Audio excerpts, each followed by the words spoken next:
Hi everybody, Thomas here with a short video on how we should be using AO5, that's critical interpretations, in your Hamlet essay for paper 1 of the English A-level literature course. But this could also be applicable to any other exam boards as well, bearing in mind that the questions may vary. Firstly, we need to define what we mean by critical interpretations and how that differs from the context requirement, as this often gets overlapped in students' work. What I am looking for here is a quote from a named, published academic or a judgment made by a student that has used the framework of a particular critical theory. In the former scenario, it should be a short quote accompanied by the critic's name. In the latter, it should be a phrase that is something similar to the phrase from a Marxist perspective. Remember to not rely on the mythical some critics. They sadly don't exist and will likely not earn you much credit from the examiner. The point of this quote or perspective is to offer an interpretation of the text that you are incorporating into your essay and not letting it lead your essay. Don't use critics that explain the context for this purpose, as that would be AO3. Here is the simplest example from 18th century critic Dr. Johnson, who confidently describes the feigned madness of Hamlet. This is a clear interpretation of an ambiguous aspect of the play, and it is difficult to misunderstand Johnson here. There are then 3 levels of application from which we can make use of this critical opinion. Each of us will lead us up the mark scheme. Those 3 levels are understanding, exploration, and evaluation. Let's work through these with a hypothetical question on madness. You could try this one yourself.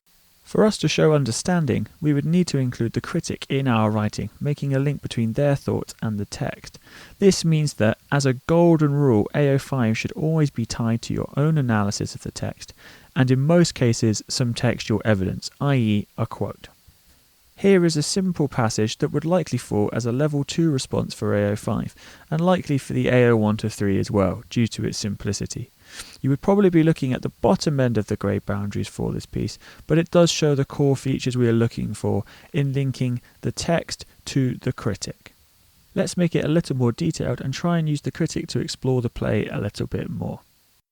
In this example, we've upped the analysis of the text a little bit, and we are now using the critic as a jumping off point to run with an interpretation of the text, even reaching a little bit of evaluation through some contextual understanding at the end, using the Machiavellian position of the king. This could lead to some much better AO1 to 3 marks, as well as an improvement in the AO5 marks, at least up to level 3's clear, relevant exploration.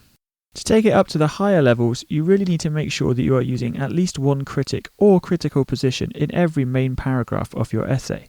You also need to start engaging with the critic themselves. Let's have a look at one here.